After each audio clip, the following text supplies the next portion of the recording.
হিন্দু সম্প্রদায়ের ভাই বোনেরা, আজকে আমরা এখানে এসেছি আপনাদের এই শিব প্রহরের এই লীলা কীর্তন অনুষ্ঠানে।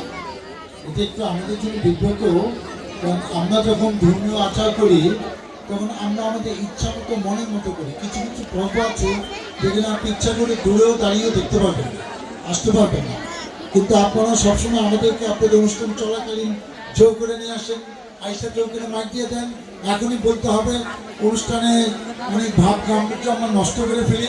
আমাকে দাওয়াত দেন, 2 জন আসি, আমরা 200 লোক, এগুলা ম্যানেজমেন্ট করতে গেলে আপনি হিমশিম খান, অনেকের কাছে মাপ চান। এসব কাহিনী আমি তো 96 এমপি হয়েছি, 2001 সালে হয়েছি, এগুলো অনেক অভিজ্ঞতা আমার হয়েছে।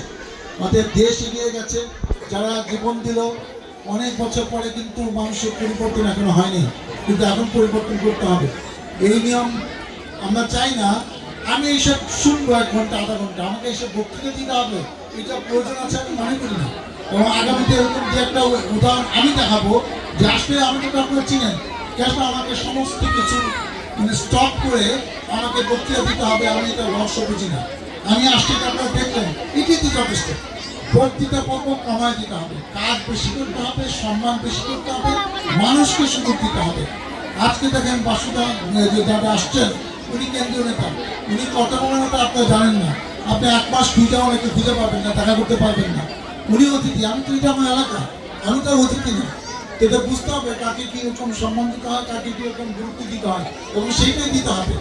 দেশ এগিয়ে গেছে, আপনাদের ধর্ম আপনাকে সম্মানের সাথে, মর্যাদার সাথে, ভাব গাম্ভীর্যের সাথে, ধর্মীয় রীতিনীতি অনুযায়ী, গায়ের জোরে কারো ভয়ে সেই নিয়মকানুনের পরিবর্তন করার দরকার নেই।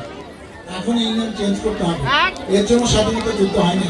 আমরা গায়ের জোরে দেশ চালাবো, এর জন্য মানুষ মারা যাবে, জিনিসপত্র, এই যে 15,000 ছাত্র জনতা, এটা আমাদের ধারণ করতে হবে। তাদেরকে সম্মানিত করা মানে পুরো সৃষ্টি কালচারকে সম্মানিত করতে হবে। তারপর আমি এসছি সম্বোধন, আমার খুবই প্রিয় মানুষ একজন, সেই আশুলিয়া উপজেলার এই পূজা উদযাপন কমিটির সাধারণ সম্পাদক আশিস সভাপতি, সব নেতৃবৃন্দ এখানে আছেন এবং সবাই মনোযোগ সহকারে আমাদের কথা শুনছেন, এতে আমরা সম্মানিত। কিন্তু এই চর্চা বারবার আপনার আমাকে দিয়ে করাতে পারবেন না, আপনার অসম্ভবতা আমি না করেন না। আমি আসবো, বসে থাকবো, কিন্তু আইসা মাঝখানে সবার মানে ধ্যান ধারণা পরিবর্তন করে এখানে দাঁড়িয়ে দাঁড়িয়ে মালা নিব, বক্তৃতা নিব, 15 মিনিট 20 মিনিট সময় নষ্ট করবো, এটা এখন থেকে চর্চা বন্ধ করতে হবে। সবাইকে আন্তরিক ধন্যবাদ। আমি জানি আপনাদের সন্ধ্যা পর্যন্ত, এই ভোর পর্যন্ত এটা চলবে।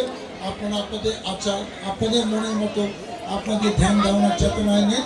আমরা যেন মাঝে মাঝে আপনাদের এইসব দেখার, শিখার সুযোগ পাই, সেইটাই আমার প্রত্যাশা। আর বাসন্তী তাদেরকে ধন্যবাদ, তিনি এত ব্যস্ততার মতো এই ছোট্ট একটা অনুষ্ঠানে আগ্রহী আসছে। এটা ওনার কারিশমা না, এটা সম্বোধিত কারিশমা, এতে কোনো সন্দেহ নেই। সবাইকে আবারও ধন্যবাদ।